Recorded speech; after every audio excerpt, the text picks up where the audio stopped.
Hey guys, Pat here.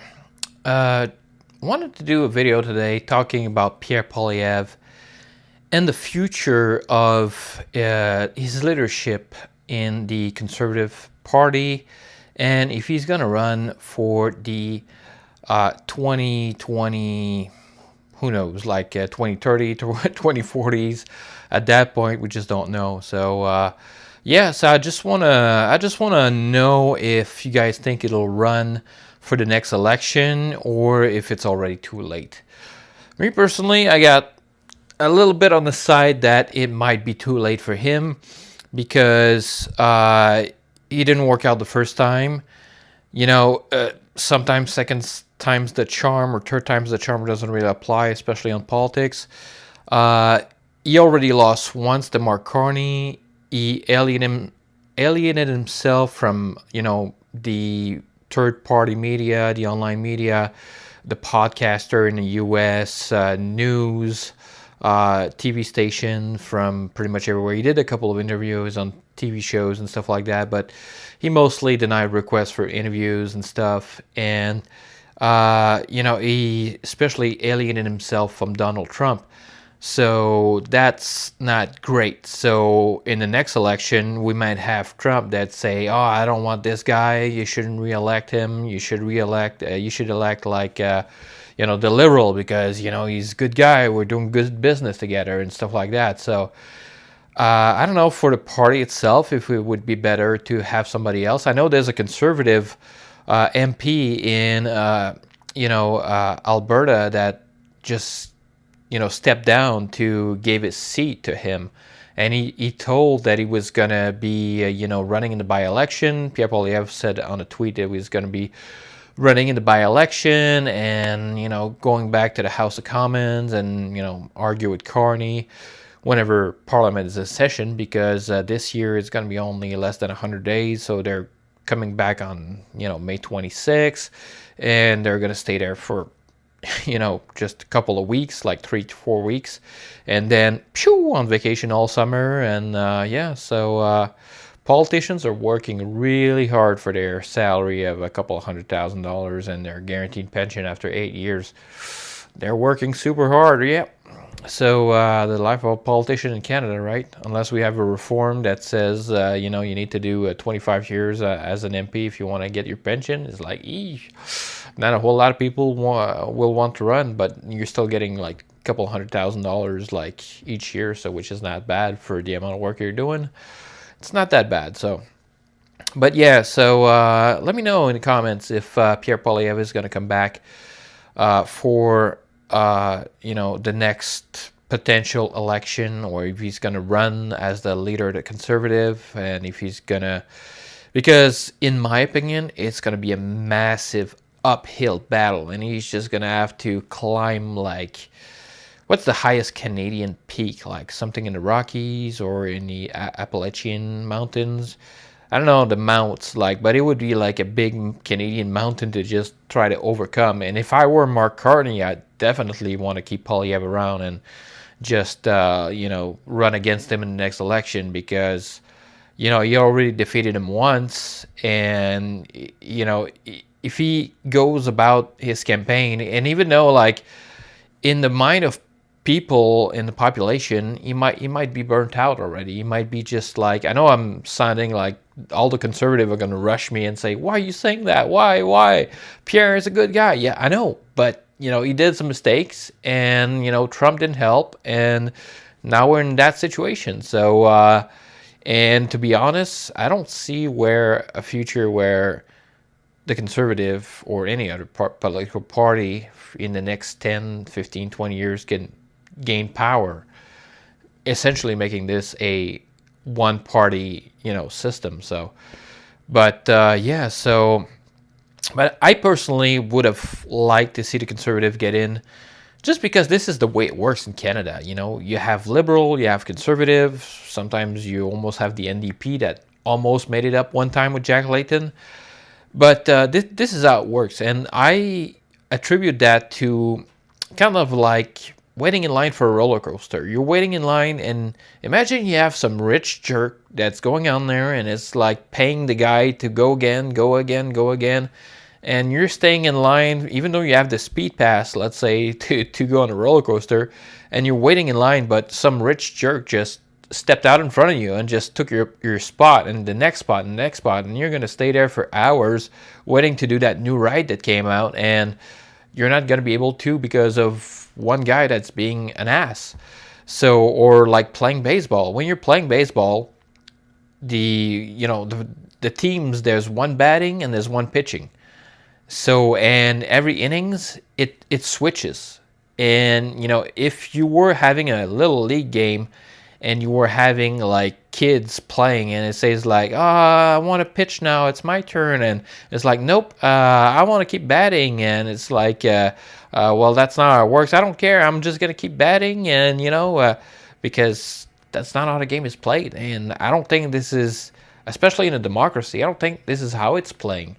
The Liberal had 10 years, 3 terms, and now our 4th one, and they screwed it up for the first, like, even amongst hardcore Liberal, when it was Justin Trudeau, they would have voted Conservative. And if Justin Trudeau runs against that, people say like, yeah, it's Trump's fault, is this and that.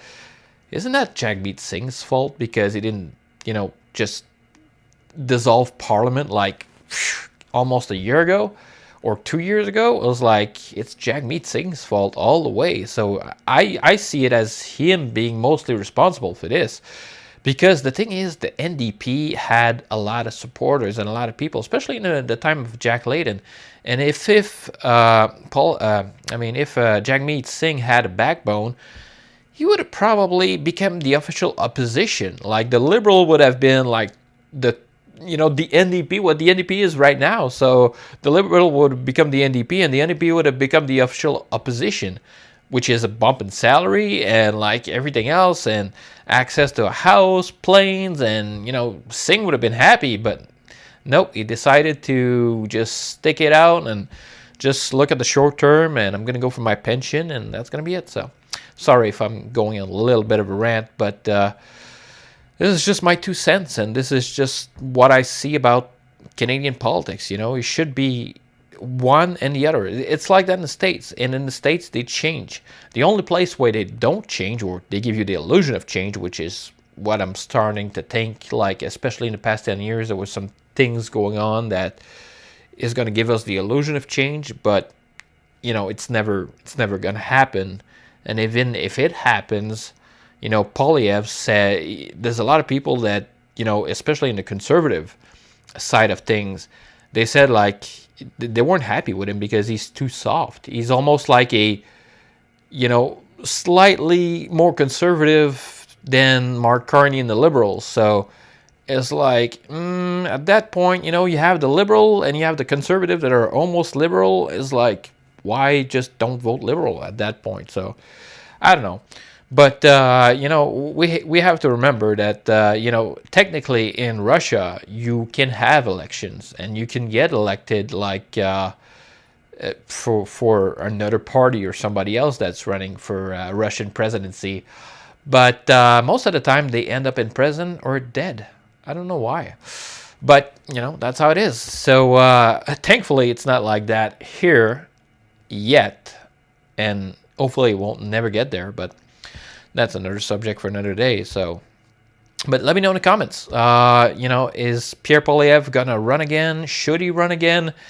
Is he gonna get defeated again if he runs? It's something that's like I'm thinking about, and I was optimistic in the beginning. I got on the Pierre Poilievre strain, and it's like, come on, he can do this. And the further I saw him went along and stuff, and it's like, I don't think that guy's gonna win. Like, I was watching him, and it's like, oh man, he's not doing this, he's not doing that, he's not being proactive enough, he's not, hammering down on the Liberal government. He refused to go on American podcast shows, and now just watching some David Creighton, and is like. Supposedly Trump Jr. was invited him to meet with him and stuff, and it's like, if you're burning up those bridges right now, with the son of the U.S. president and potentially the future U.S. president, we're going to have a situation where Pierre Poilievre might be like Justin Trudeau 2.0. Well, not in the sense that it would be bad for governance, just for the sense that Trump would see him as weak, as pathetic, and he would probably call him Governor Pierre or something. So, it's just my 2 cents. And I would have loved to have a conservative government. Unfortunately, it's not happening. So, and I don't know if it's going to happen now. For there's other things in play like Alberta separating and stuff like that, but that's something I'll talk about in a future video. So let me know in the comments below if you think Pierre Poilievre should run. He's going to get his seat, I'm guessing. He's probably going to go back to the House of Commons to talk to Carney, but it's not going to be now. Now there's going to be the first sitting in a while because they've been off for almost a year from being in Parliament. So. But they're going to be off for a while, and Poilievre is not coming back before 3 or 6 months. So the first sitting in the House of Commons, Carney's going to be there. He's going to, pass all the motions, all the stuff he wants to pass, and he's going to get the ball rolling. So in his favor. So yeah. So I think like I've lost hope a long time ago that we would have a different change in government and we would at least get the ball rolling in the other direction for a little while and then come back if it is not up to the people's liking. But if you only do what 50% of the population wants to do all the time, then the other 50% is not going to be happy, and that is leading to animosity, is leading to division amongst the population. And some population are going to say like, what's the point, and this and that, kind of like what I'm doing. But it's, for me, in a sense, it's going to go on. And we had Justin Trudeau. Sure, it was bad, but it's politics. At some point, it's just like, what can you do? There's almost nothing you can do. I went out and vote. I did my civic duty. A lot of people went out and vote, not enough, in my opinion. So because otherwise it would have been. And the fact that people hated the Liberals so much and they just forgot about it as soon as Donald Trump came in, and we have to deal with him. We have to deal with Donald Trump. That's the priority. Not the last 10 years that housing doubled and people are in the streets, and you see stories that some nurse that works in a hospital in Toronto is sleeping in her car because she can't afford rent. And these stories are like, there's a saying in Quebec. It's called "Je me souviens," which I mean I remember. Direct translation is I remember, but Canadians don't remember. Even Quebec, they don't remember at all. Nobody has memory in this country. I don't know if it's something in the water with what's it called, the stuff that they put in the water to make it that we don't have any cavities and stuff like that. I don't remember the stuff, but it's the same stuff as in toothpaste. So, but it's, I don't know why, but Canadian people just forget, and they move on to the next shiny thing, like a cat that you're dangling a toy in front, and it's just like they're focused on that at the moment, and they don't see the bigger picture. And even if it did turn out conservative, how long would it have been conservative for? 4 years, 8 years?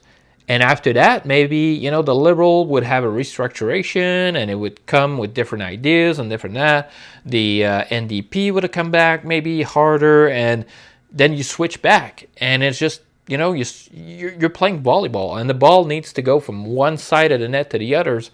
Otherwise, it's not a fair game. So anyways, that's all I wanted to say. And if you guys like this video, please give it a thumbs up, subscribe, leave a comment if you have any suggestion, anything positive or negative. I don't care. If you're a liberal, I don't care. You can leave a comment. And that's what debating is all about. That's why that's what democracy is all about. And until we don't have a voice anymore because of a new bill that might come, and this is going to be disinformation and this and that, and it's like, we'll see what happens. There's not a whole lot we can do. Thankfully, we got some American podcasters that can criticize how bad it is in Canada, and how worse it's going to get. But other than that, ultimately it's the people that decides. And if the people wants to have another 20, 30, 40 years of liberal government, what else can you do? This is how democracy works, the majority.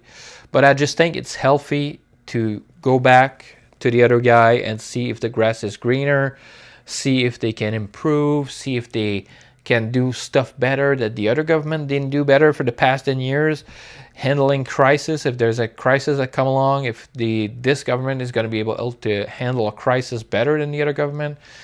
I don't know, if it was conservative for the past 10 years, would have housing doubled, would food price skyrocket, would have we been locked down with COVID, would we have mandatory vaccination, which again, this is supposed to be a choice. If they have to take cops and force you to jam a vaccine in your freaking arm, that's not a choice. And whether you want to get vaccinated, fine, that's your choice. If I, let's say, don't want to get vaccinated, that's my choice. But having a choice is better than not having a choice, in my opinion. So anyway, hope you guys enjoyed this video, and I'll catch you guys on the next one.